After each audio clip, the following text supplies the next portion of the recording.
Hey everyone, thanks for tuning in. Steven here with Team Euphoric, and this is day 17 of the 80 Days to Your Dream Body course. Today's protein source is going to be sardines, and today is a chest training workout. And the theme for today's workout is assisted PNF stretching. So right now, I'm going to be demonstrating how to perform contract relax PNF stretching. Now let's get started.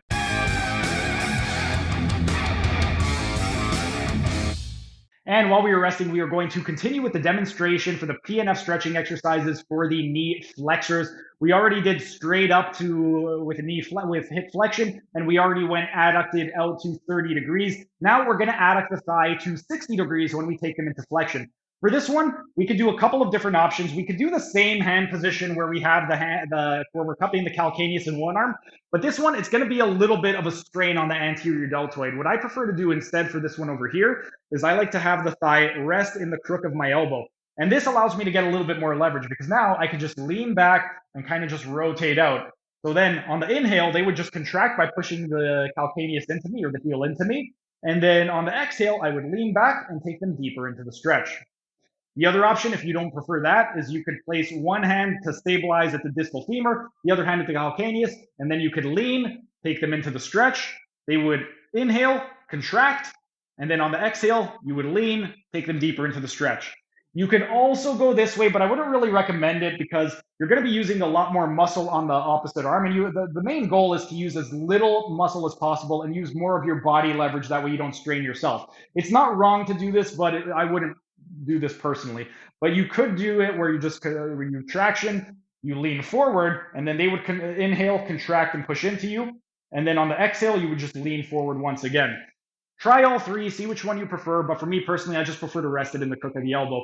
When we are focusing on the knee flexors with the leg adducted to 60 degrees, primarily we're going to be hitting the biceps femoris. This is going to be getting most of the action out of the three hamstrings muscles because the semitendinosus we're going to get a little, and the semimembranosus we're getting quite a lot less in this position.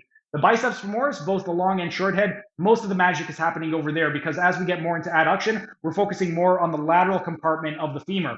Then we're also going to be hitting a lot of the gastrocnemius. Mostly we're going to hit in the lateral head of the gastrocnemius, not quite as much as the medial for the same reason, because we're focusing more on the lateral compartment of the knee. And then we are also going to be hitting the sartorius as well. With regard to some secondary muscles, we're also going to be getting a little bit of the gracilis, a little bit of the plantaris, and some of the popliteus, but not as much as we were for the other muscles.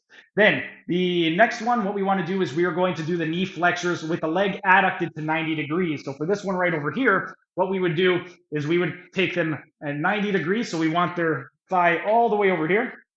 And then for this one, what I would do is I would just place my forearm right at the dorsal surface of their foot, and then I would cup their tibia. From here, I'm just going to lean, take them deeper into the stretch. And then they would inhale, contract into me, and then on the exhale, I'm going to lean back and go deeper into the stretch. Again, if you prefer, you could do one hand at the distal femur, one hand at calcaneus, pull back. They can contract into you on the inhale. On the exhale, you could lean out, take them deeper into the stretch. And I wouldn't recommend this one, but if you find this more comfortable, you could also go and do a pushing motion instead of a pulling motion. So you could take them out. They could contract by pushing the heel into you. And then on the exhale, you could traction and take them deeper into the stretch. Now, what exactly are we going to be targeting when the femur is adducted to 90 degrees? Well, primarily, we're going to be getting the biceps femoris, both the long and short head, and that's where most of the action is going to be happening. We're still going to be getting a little bit of the semitendinosus, and to a much lesser extent, we're going to be getting the least stretch in the semimembranosus in this particular position. Same thing with the gastrocnemius. Most of the stretch is going to be coming from the lateral head of the gastrocnemius, and we're going to be getting minimal stretch in the medial head of the gastrocnemius. We're also going to be hitting the sartorius as well, and to some extent, we're going to be getting a little bit of popliteus, and to an even lesser extent, we're going to be getting a little bit of stretch in the gracilis and the plantaris. But our rest period is overdue. Time for set number 3. That was just a tiny taste of what can be found in my members only section. If you enjoyed it, become a member for only $5 a month to get access to hundreds of member only videos.